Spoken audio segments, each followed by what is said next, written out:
Shalom. Shalom. Selamat pagi semua. Di pagi yang cerah ini, biar hati kita juga dipenuhi dengan sukacita. Amin. Kita siapkan yang terbaik untuk Tuhan. Kita mau tinggikan Dia. Dia adalah Allah yang kudus. Mari kita sambung diri. Biar hati kita penuh dengan ucapan syukur.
Kalau Tuhan masih memberikan kesempatan untuk kami beribadah, Tuhan Yesus, biarlah kami pergunakan waktu dengan sebaik-baiknya.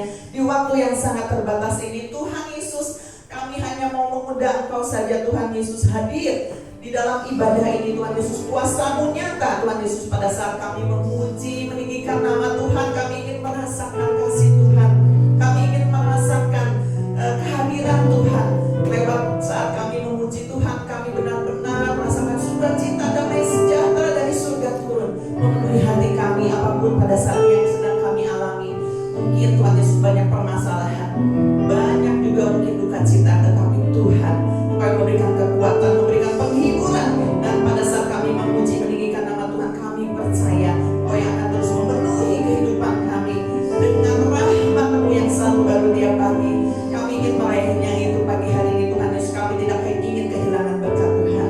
Terima kasih Tuhan, pimpin ibadah ini dari awal hingga akhirnya. Bila Tuhan yang akan bekerja di dalam setiap kehidupan kami. Di dalam nama Tuhan Yesus kami bersyukur. Haleluya. Amin. Ada sukacita? Puji Tuhan. Haleluya. Senang dengan Ibu Ida dan keluarga bisa hadir di tempat ini. Kita siap meninggikan Raja Mulia. Haleluya. Amin. Dia adalah Allah pemenang yang sudah memberikan kita dari kebesaran. Mari kita bersukacita. Raja Mulia. Raja Mulia.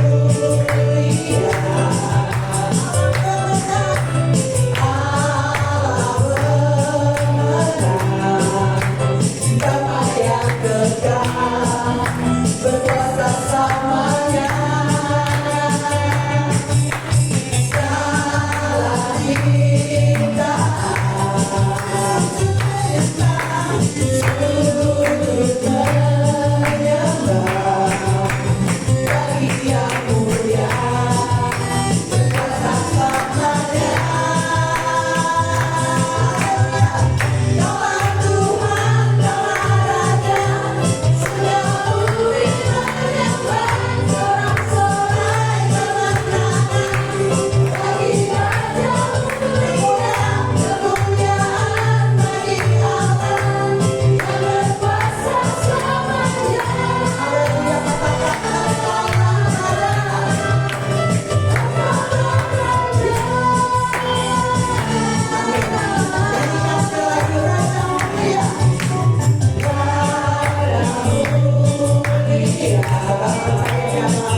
menyanjung Dia dengan segenap hati kita, hati Allah disenangkan.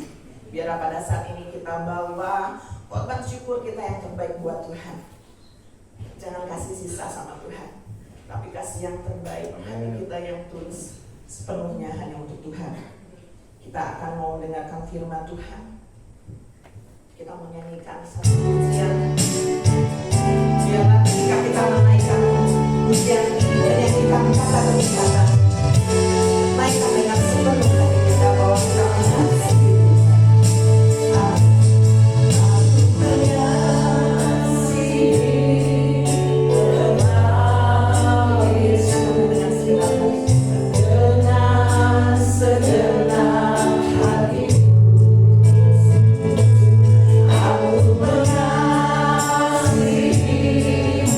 Engkau Yesus dengan segenap jiwa. Lebih sungguh lagi aku mengasihi Engkau Yesus dengan segenap hati, dengan segenap jiwa perbuatan. Aku mengasihi Engkau Yesus dengan segenap jiwaku.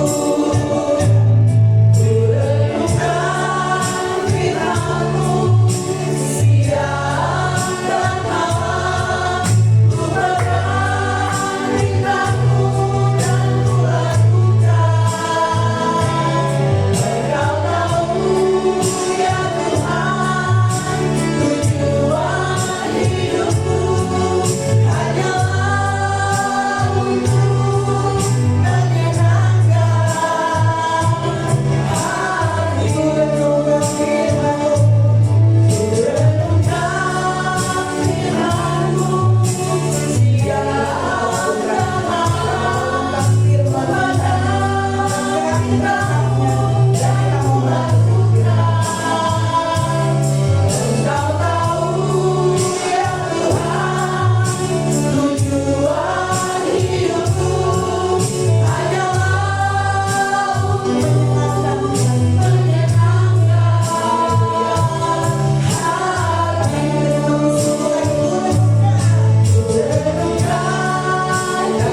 untuk menyenangkan hati.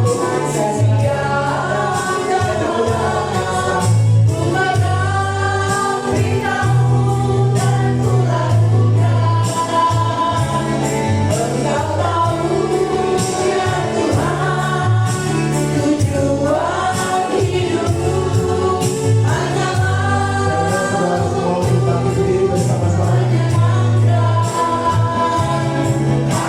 Renungkan firman-Mu, renungkan firman-Mu siang dan malam. Haleluya. Kami percaya firman-Mu Tuhan. Tujuan hidupku hanya untuk menyenangkan hati.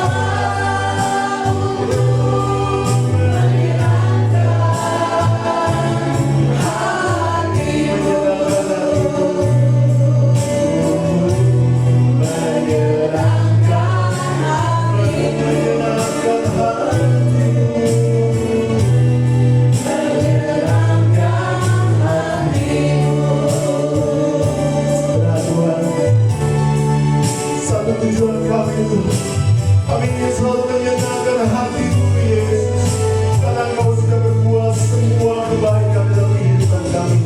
Terima kasih Bapa. Sebentar kami mendengarkan firman Tuhan.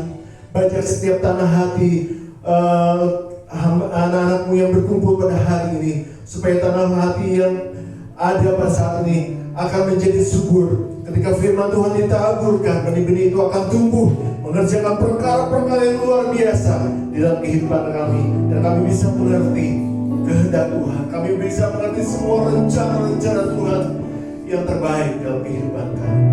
Terima kasih Bapa, terpuji nama-Mu. Berbicara buat kami semua di dalam nama Yesus. Kami berdoa dan bersyukur. Haleluya. Yang percaya sama-sama katakan amin. Silakan duduk, saudara. Puji Tuhan. Shalom. Apa kabarnya saudaraku? Puji Tuhan, aku diberkati apapun keadaan ya, masalah yang sedang kita hadapi, kita harus selalu katakan bahwa terpujilah Tuhan, karena Tuhan senantiasa baik dalam kehidupan kita. Amin, saudaraku. Dan saya yakin ketika kita beribadah dengan ketulusan hati kita, kita pasti pulang membawa berkat yang besar, keuntungan yang besar, karena itu janji Tuhan. Setiap orang yang beribadah dengan disertai rasa syukur dalam 1 Timotius 6 ayat 6 memberikan keuntungan yang besar. Amin, saudaraku. Dan mari kita sambut sekali lagi tepuk tangan yang meriah untuk firman Tuhan yang akan diberitakan, karena firman Tuhan itu adalah Injil, kekuatan Allah yang menyelamatkan setiap orang percaya. Haleluya. Saudaraku, bulan yang lalu kita memperingati Hari Kemerdekaan bangsa Indonesia. Kita sudah bebas dari penjajahan selama yang berapa? 77 tahun. Tetapi bukan itu saja, saudara. Kita juga harus bebas dari ikatan dosa. Dan salib itu adalah pengorbanan Yesus yang sudah membebaskan saudara dan saya, sehingga kita bisa menjadi anggota kerajaan Allah. Hanya karena salib itu, hanya karena pengorbanan Yesus, kita semua bisa menjadi anggota kerajaan Allah. Kita headline, ya, kita garis bawahi, kita sorot bahwa kita adalah warga kerajaan Allah. Amin, saudara. Sama-sama katakan, saya anggota kerajaan Allah. 1, 2, 3. Saya anggota kerajaan Allah. Itu yang harus kita terus garis bawahi, dan bahwa kita adalah anggota kerajaan Allah. Ya, sekali waktu nanti kita dipanggil pulang oleh Tuhan, kita sudah punya tiket masuk ke dalam kerajaan surga. Amin, saudara. Ya, para pejuang dulu diperhadapkan dengan masalah tentang seperti judul firman Tuhan pada hari ini, give up or get up. Ya, harus menyerah atau bangkit.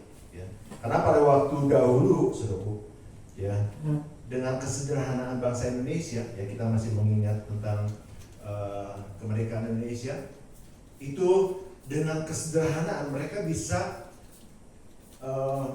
melawan para penjajah. Bayangkan dengan bambu runcing, tapi bisa mengalahkan senjata dari penjajah, senjata api, tank, seru. Bisa kebayang nggak, seru? Keadaannya sungguh sangat harusnya menyerah, ya, karena tidak bisa berbuat apa-apa. Tetapi dengan semangat yang luar biasa, dengan kebersamaan, maka Indonesia bisa menang, ya, bisa merdeka, ya. Nah, saudaraku, di dalam realita kehidupan kita, in reality life, dalam kehidupan kita juga diperhadapkan dengan apa yang dinamakan dua pilihan. Apakah kita harus give up, kita harus menyerah, atau kita harus bangkit, give up or get up. Ya, situasi seperti sekarang ini, virus COVID-19 yang mau tidak mau, walaupun kita tidak mendengar lagi, saya mengikuti terus tentang kesehatan dunia, saudara. Dan itu masih ada orang-orang yang terdampak.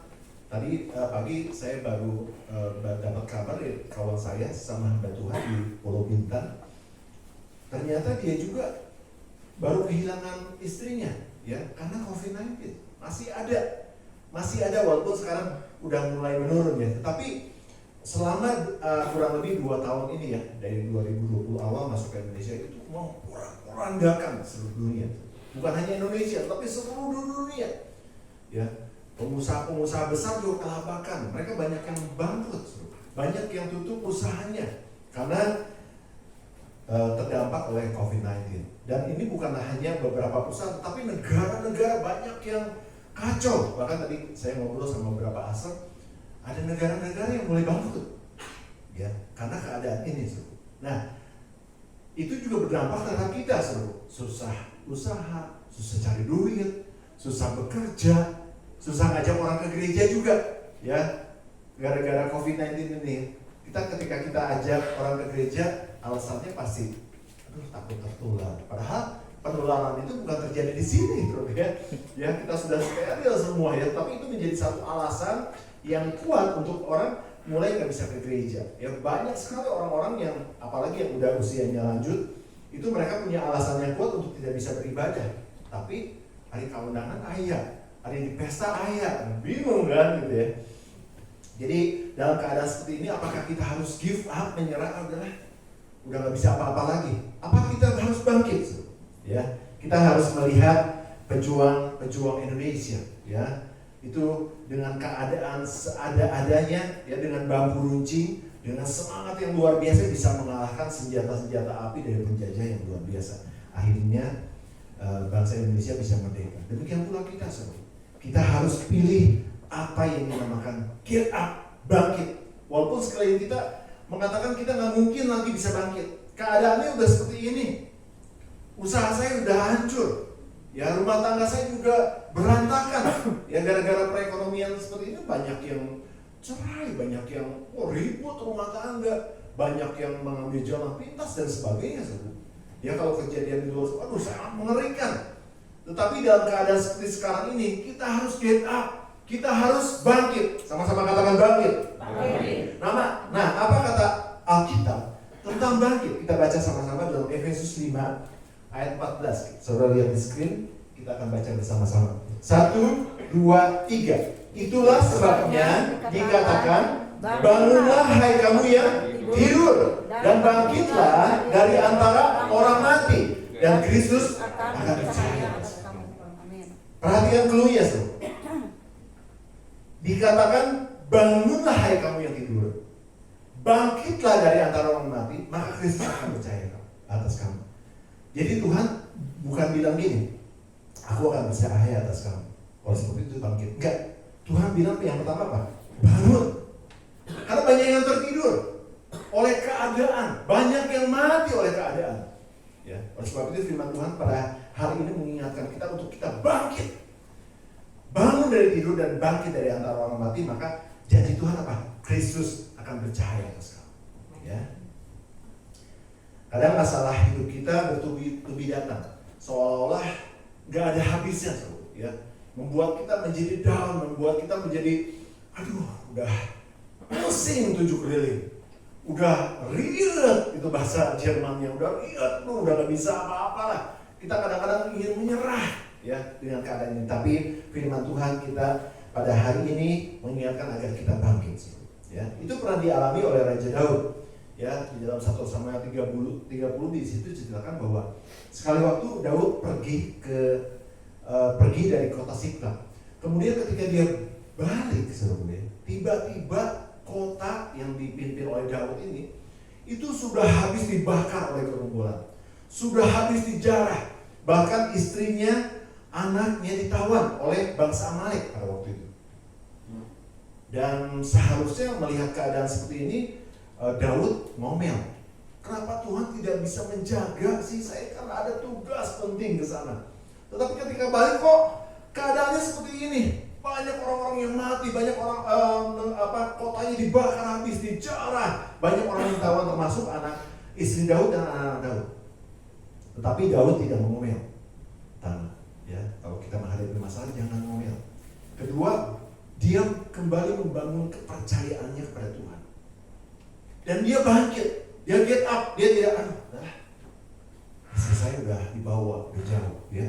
Dan kemudian kota udah habis, saya udah mau berhenti aja jadi raja, saya udah menyerah. Tapi Daud tidak berkata demikian. Walaupun keadaannya tidak mungkin untuk bangkit, dia bangkit. Kemudian dia bertanya pada Tuhan, Tuhan apa yang harus saya lakukan? Tuhan katakan gini, kejar gerombolan itu dan lawan mereka.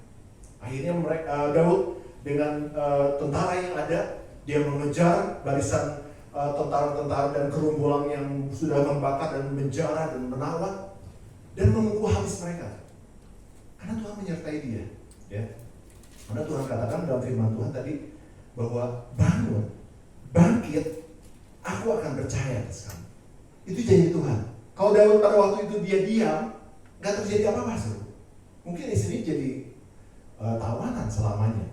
Dan setelah Daud melawan para gerombolan tersebut, Daud kembali menang dan membebaskan tawanan-tawanan termasuk istri dan anak-anaknya dan kembali ke Siklag dan membangun kotanya. Ya. Demikian pula saudaraku, ketika kita memilih untuk bangun, untuk bangkit, dari antara orang mati. Kita tidak give up, kita tidak menyerah, tetapi kita bangkit, ya. Memang kemampuan kita terbatas sebagai manusia, ya. Kadang-kadang apa yang kita lakukan sepertinya sia-sia, menemukan jalan buntu, ya. Usaha ini gagal, usaha itu gagal, dagang gak laku, ya. Belum lagi banyak masalah keluarga yang belum diselesaikan. Seolah-olah keadaan itu tidak memungkinkan untuk kita bangkit. Tetapi ketika kita bangkit, apa janji Tuhan? Janji Tuhan yang pertama adalah Tuhan memberimu jalan keluar. Ketika kita bangkit, Kristus akan bercahaya atas kita. Dia akan memberikan jalan keluar. Itu yang pertama. Kita akan baca dalam 1 Korintus 10 ayat 13. Kita lihat di screen, kalau saudara bisa baca bersama-sama. 1, 2, 3. Pencobaan-pencobaan yang kamu alami ialah pencobaan-pencobaan yang biasa. Ya, perhatikan baik-baik ya. Yang tidak melebihi kekuatan manusia. Sebab Allah setia, dan karena itu Ia tidak akan membiarkan kamu dicobai melampaui kekuatanmu. Pada waktu kamu dicobai, Ia akan memberikan kepadamu apa? Jalan keluar sehingga kamu dapat menang. Ketika kita menghadapi cobaan, ya, apapun, dalam keluarga, dalam ekonomi, dalam masalah-masalah hubungan, Tuhan akan memberikan jalan keluar. Itu janji Tuhan. Ketika kita bangkit, Tuhan akan memberikan jalan keluar, ya, saudaraku. Ada sebuah true story, ya. Ada seorang mahasiswa yang berkuliah di Jakarta, tapi keluarganya ada di daerah Indonesia bagian timur, ya. Dan pada 2019 yang lalu, anak ini harus membayar uang semesteran, ya. Tetapi tepat pada waktu dia harus membayar uang semesteran, anak ini juga ibunya itu masuk rumah sakit dan divonis oleh dokter sakit paru-paru yang parah dan harus dioperasi. Nah, keluarga ini keuangannya middle dan single parents, sudah lama ditinggal oleh suaminya, oleh papahnya. Ya, kemudian sekali waktu ibu ini nelfon sama anaknya. Nah, kapan sih terakhir kamu harus bayar uang semesteran? Tanggal 19 Januari. Nah, anaknya bilang, oke, kalau gitu ibu nanti coba untuk cari uang dan bisa membayar uang semesteran. Nah, waktu itu telepon itu ada saudara-saudaranya berkumpul di rumah sakit. Udah, gak usah kuliah dulu aja, cuti dulu aja, kan bisa kalau cuti, ya, cuti kuliah gitu ya. Ada suara-suara seperti itu. Dan kemudian tapi si ibu ini pengen anaknya tetap kuliah, tapi uang nggak ada, ya. Dan kadang-kadang ketika kita menghadapi masalah-masalah dalam kehidupan kita, banyak sekali juga pergumulan, nasihat-nasihat apa ini dari Tuhan atau bukan. Tapi ibu ini tetap berpegang teguh, dia bilang pasti Tuhan akan tolong, ya. Nah, pada beberapa hari sebelum deadline untuk bayar uang kuliah, anak ini ke kampus, ya, dia menanyakan perihal bagaimana cuti, ya, harus bayar berapa dan aturan-aturannya dan sebagainya. Nah, ketika di kampus, dia telepon sama ibunya. Nah, kamu ada di mana? Ada di kampus, mah. Ini lagi ngurusin soal cuti supaya saya juga bisa konsentrasi nanti pulang dan bisa menemani mama untuk operasi. Dia bilang, oh nggak usah. Kata mamanya bilang, karena mama udah transfer sejumlah uang yang kamu butuhkan untuk kuliah. Wah, anak ini senang. Terus bagaimana operasinya mama? Ya, kan mama juga harus dioperasi. Itu juga sudah ada yang bayar. Ya, ternyata ada orang-orang baik di sekeliling mereka yang Tuhan utus, ya. Bukan saudaranya, tapi ada yang Tuhan utus untuk membiayai operasi dari ibu ini, operasi paru-paru, dan juga membayar kuliah anaknya sampai selesai.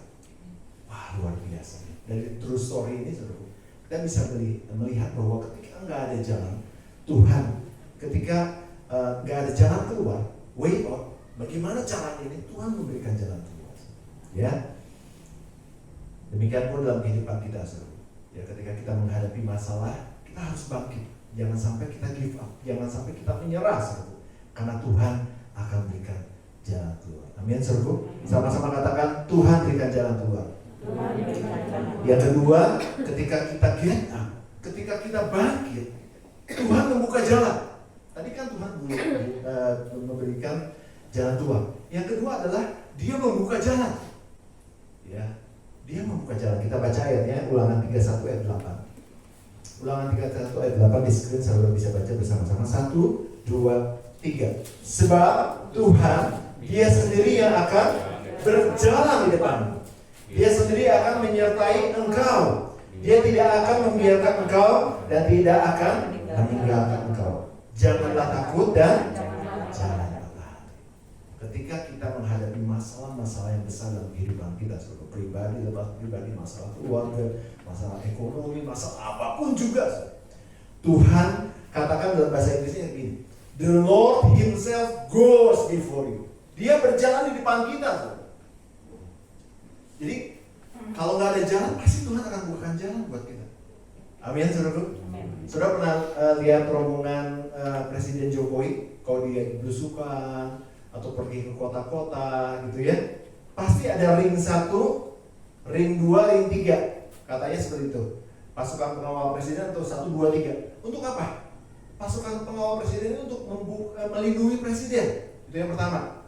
Terus membuka jalan supaya presiden mau jalan kemana, tujuannya kemana, itu bisa berjalan tanpa ada rintangan. Dan mereka siap mati untuk itu. Ya, the Lord Himself, Tuhan sendiri yang berjalan di muka kita. Ketika kita bangkit, Tuhan berjanji apa?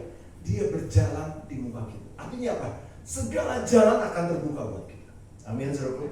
Haleluya. Sama-sama katakan, Tuhan buka jalan buat. 1, 2, 3. Ketika kita bangkit, ya Tuhan akan buka jalan buat kita. Apapun yang kita butuhkan. Ya, yang kedua, yang ketiga, yang terakhir adalah Tuhan melakukan keajaiban.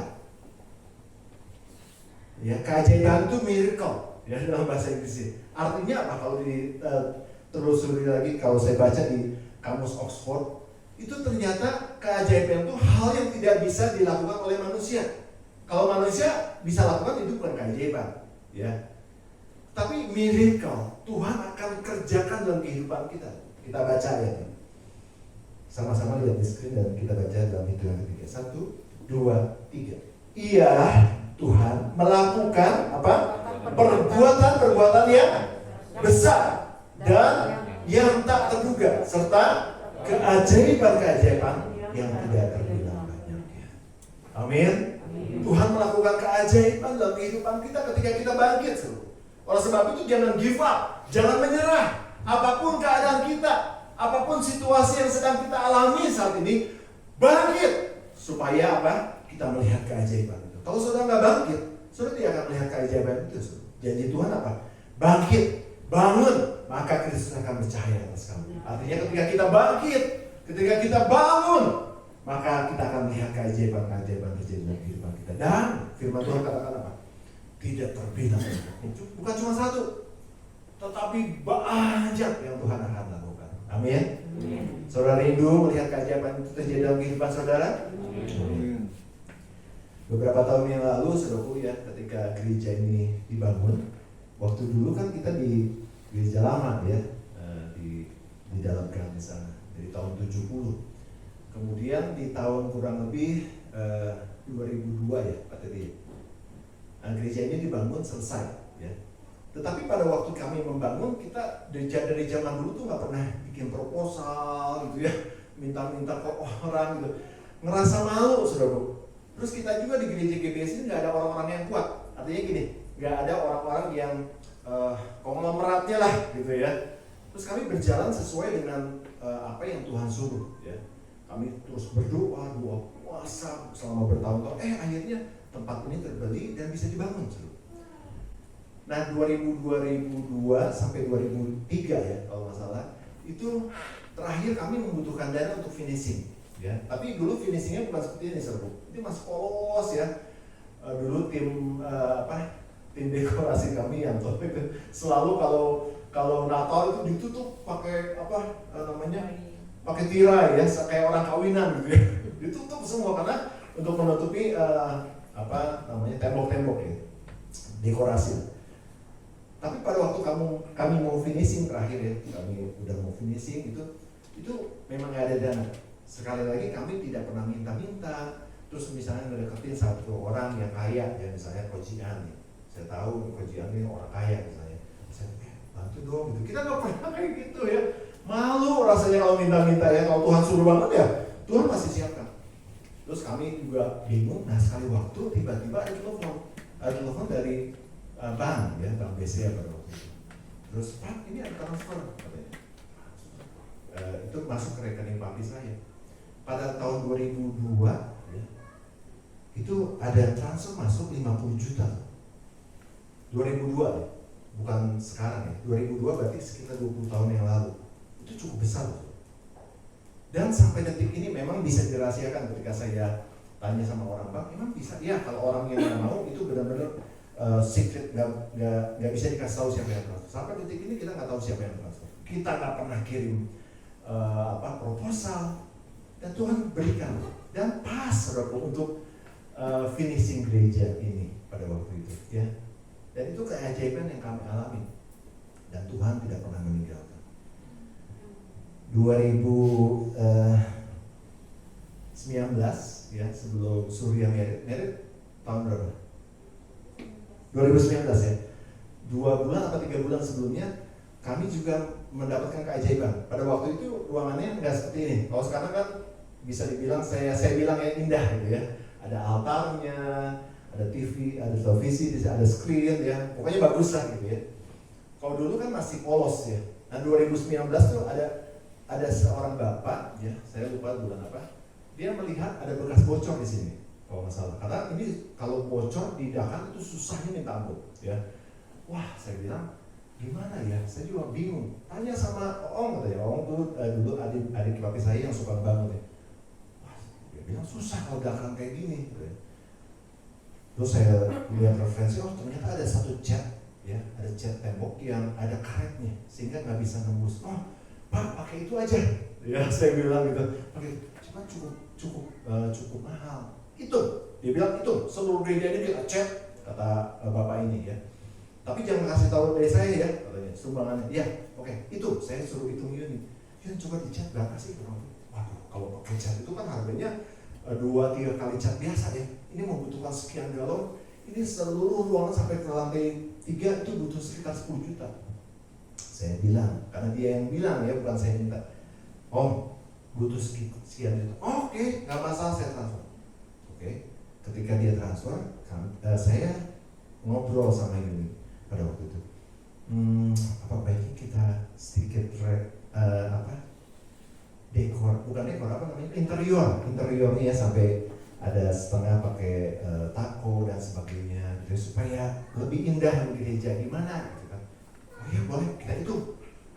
Tapi pada waktu itu belum sempat berapa, ya. Terus saya mulai berjalan aja dengan iman. Ini juga keajaiban yang saya alami pada waktu itu setelah saya jadi gembala. Dari 9 juta itu, saya minta izin dulu, Pak, akhirnya nggak cuma dicat nih, itu dananya kami terima, tapi kami mau coba interior. Oh iya, nggak apa-apa, gimana ya terserah.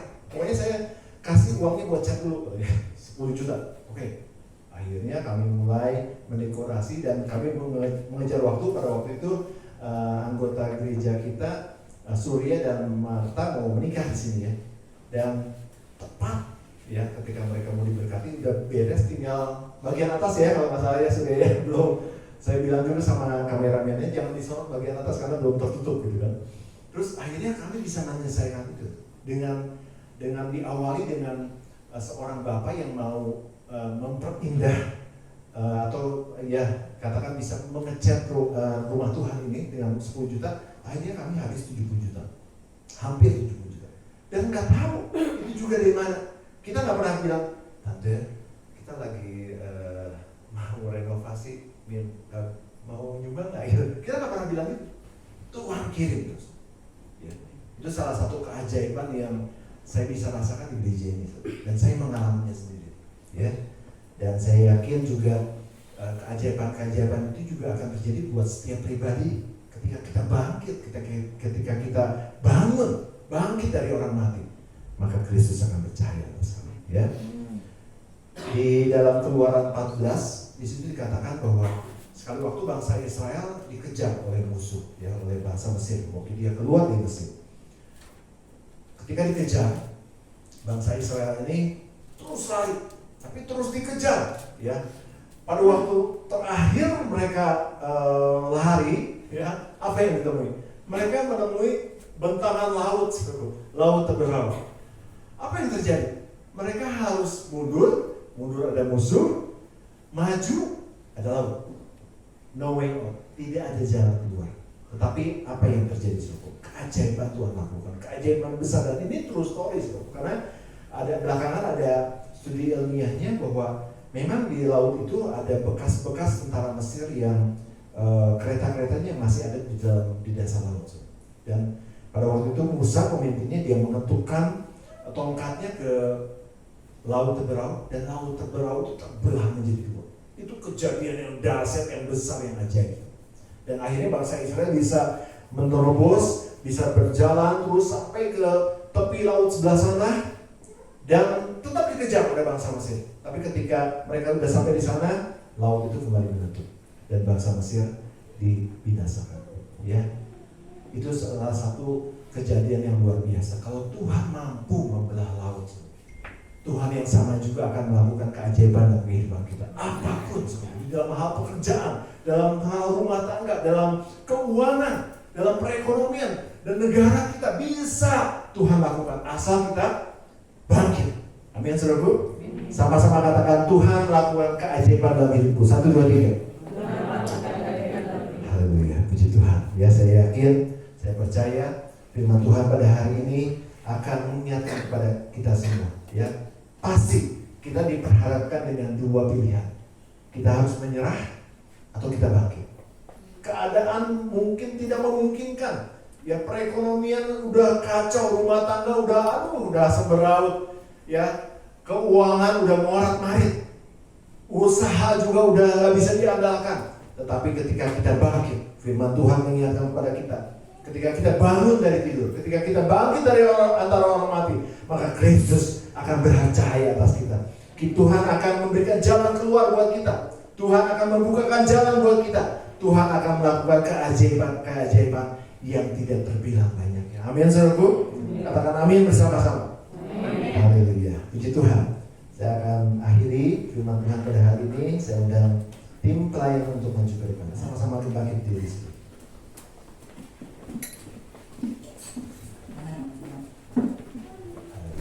Tuhan, biarlah firman Tuhan memberikan kekuatan buat kita semua, dan agar kita tetap bangkit apapun keadaan kita, sesusah apapun, ya, keadaan yang kita hadapi, kita harus bangkit karena Tuhan berjanji Dia akan bercahaya atas kita. Dia akan membukakan jalan buat kita. Dia akan membuat jalan, dan Dia akan melakukan keajaiban-keajaiban yang tidak terbilang banyaknya dalam kehidupan kita. Haleluya.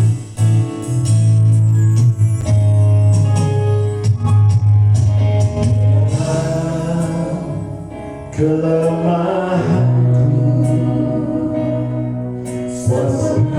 sempurna kuasa-Mu, hebatnya tantanganku, lebih hebat Tuhanku.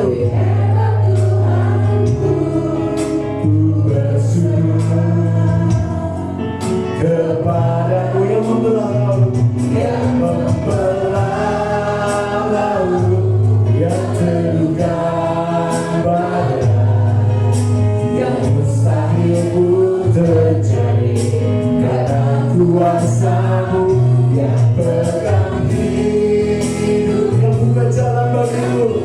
Haleluya. Berbuat mujizat yang membelah laut, yang membelah laut, yang teguhkan badai, yang mustahil pun terjadi karena kuasa-Mu yang pegang hidup.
kehilangan harapan. Tetapi kami tahu ketika kami mengandalkan Tuhan sepenuhnya, kami menyerahkan hidup kami ke dalam tangan Tuhan. Tuhan, Kau yang menolong kami, Kau tidak pernah meninggalkan kami menjadi seorang yatim piatu. Biarlah Tuhan Yesus kami mengerti apa yang harus kami lakukan menjadi bagian kami. Untuk kami tidak menyerah, kami harus bangun dari ketiduran kami harus bangkit Tuhan Yesus, sehingga Engkau akan bekerja dalam kehidupan kami. Biar kami mau percayakan hidup kami ke dalam tangan Tuhan. Apapun yang saat ini sedang kami alami, mungkin di pikiran kami tidak ada jalan keluar, mungkin di pikiran kami yang di depan kami adalah jalan buntu, tetapi kami ingin menepis semuanya itu karena kami mempercayakan hidup kami dalam tangan Tuhan. Engkau yang akan membuka jalan, Engkau yang memberikan jalan keluar. Kami tahu Tuhan Yesus, pencobaan apapun yang sedang kami alami saat ini, kami mau pegang firman Tuhan bahwa itu tidak akan melebihi kemampuan kami. Kami punya Allah penolong. Biar kami mau merendahkan diri kami, mempercayakan seluruhnya hidup kami ke dalam tangan Tuhan. Engkau yang berdaulat, Engkau yang menuntun, Engkau yang berjalan di depan kami. Bukan kami Tuhan, tetapi Engkau yang berjalan di depan kami. Dan kami mau nurut akan Engkau saja Tuhan Yesus. Terima kasih untuk firman-Mu yang menguatkan kami. Kami percayakan hidup kami dalam tangan-Mu. Kami percaya Engkau juga akan memberkati setiap kehidupan jemaat di tempat ini Tuhan. Kami tahu Tuhan Yesus saat ini kami penuh keterbatasan, tapi Engkau akan membukakan jalan untuk jemaat pada saat yang mencari pekerjaan, yang membutuhkan mungkin untuk mencari makanan Tuhan Yesus, yang berusaha Tuhan yang akan melimpahkan berkat-Mu untuk jemaat Tuhan Yesus, sehingga hidup mereka tidak pernah berkesulitan Tuhan Yesus, tetapi Engkau akan melimpahkan berkat secara jasmani. Itu janji Tuhan, bukan hanya secara rohani saja, tapi berkat jasmani Tuhan akan limpahkan ketika kami terus setia mengiring Tuhan dan dengar-dengaran kepada firman-Mu. Ajar kami Tuhan Yesus, kuatkan kami untuk terus memegang janji Tuhan, dan kami tidak mudah menyerah, tidak patah hati Tuhan Yesus. Terima kasih Tuhan untuk firman-Mu, tanamkan dalam hati kami Tuhan Yesus.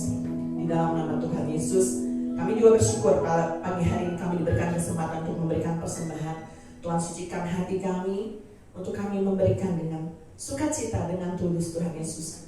Karena seberapapun yang kami berikan itu tidak dapat membalas kasih-Mu, tetapi dengan uang-uang yang mati ini kami percaya itu juga dapat memperlebar pekerjaan di tempat ini Tuhan Yesus. Nama Tuhan dipermuliakan. Berkati yang memberi, di dalam nama Tuhan Yesus kami bersyukur. Haleluya. Amin. Silakan duduk jemaat. Kita akan jalankan persembahan pada pagi hari ini. Persembahan dijalankan satu kali dan kita juga akan mengumpulkan persepuluhan. Jangan pernah lalai kita untuk melayani dalam pekerjaan Tuhan. Apa yang Tuhan percayakan, tetap semangat kita melayani Tuhan. Amin.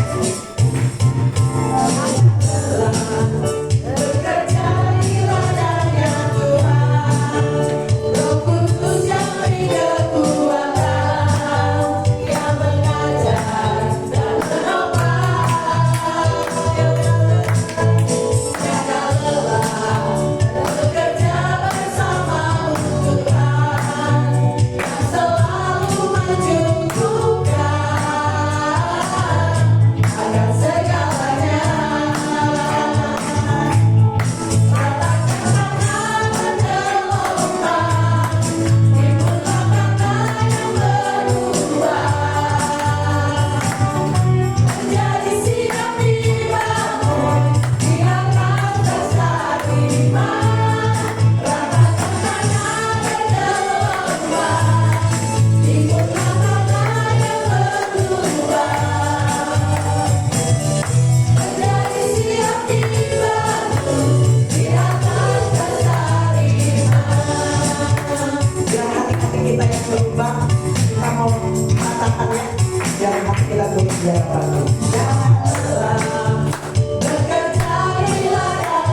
Tuhan Yesus. Kami semua akan bangkit dari tidur kami. Kami akan bangkit dari antara orang mati, supaya Kristus bercahaya atas kehidupan kami. Terima kasih Bapa, terpuji nama-Mu. Hamba berdoa untuk setiap persembahan yang sudah diberikan dan persepuluhan pada hari ini Bapa, sesuai dengan janji firman Tuhan. Tuhan akan memberkati dengan berlimpah-limpah, membukakan tingkap langit dan mencurahkan berkat sampai berkelimpahan.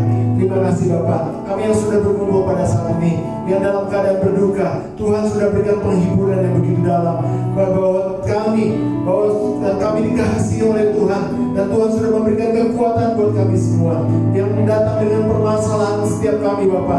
Kami percaya Bapa, Tuhan sudah memberikan jalan keluar buat kami semua. Bahkan keajaiban-keajaiban akan terjadi dalam kehidupan kami. Yang datang dengan sakit penyakit apapun juga pada hari ini sudah dibebaskan. Sakit penyakit oleh kuasa darah Yesus, oleh biru-biru Tuhan Yesus sudah menyembuhkan dengan sempurna. Terima itu di dalam nama Yesus Kristus. Terima kasih Bapa, terima kasih Tuhan. Kami sudah melakukan ibadah pada hari ini, dan sesuai dengan janji Tuhan, Engkau akan memberi keuntungan yang besar ketika kami pulang Tuhan Yesus. Dan kami percaya Bapa, keajaiban-keajaiban yang tidak terbilang banyak itu akan terjadi dalam kehidupan kami. Terima kasih Bapa, terpuji nama-Mu dari kekal sampai kekal. Saudaraku, mari kita angkat tangan kita, siap untuk menerima berkat Tuhan. Diberkatilah keluarga-Mu, diberkatilah kesehatan-Mu, diberkatilah pekerjaan dan hasil kerja-Mu, dan diberkatilah orang yang mengandalkan Tuhan, yang menaruh harapannya kepada Tuhan. Sekarang saudaraku, terimalah berkat yang besar dari Allah Bapa, cinta kasih yang sungguh luar biasa dari Tuhan kita Yesus Kristus, dan persekutuan dengan Roh Kudus menyertai hidup kita mulai pagi hari ini sampai Dia datang kali yang kedua. Tetap angkat tanganmu dan angkat pujian.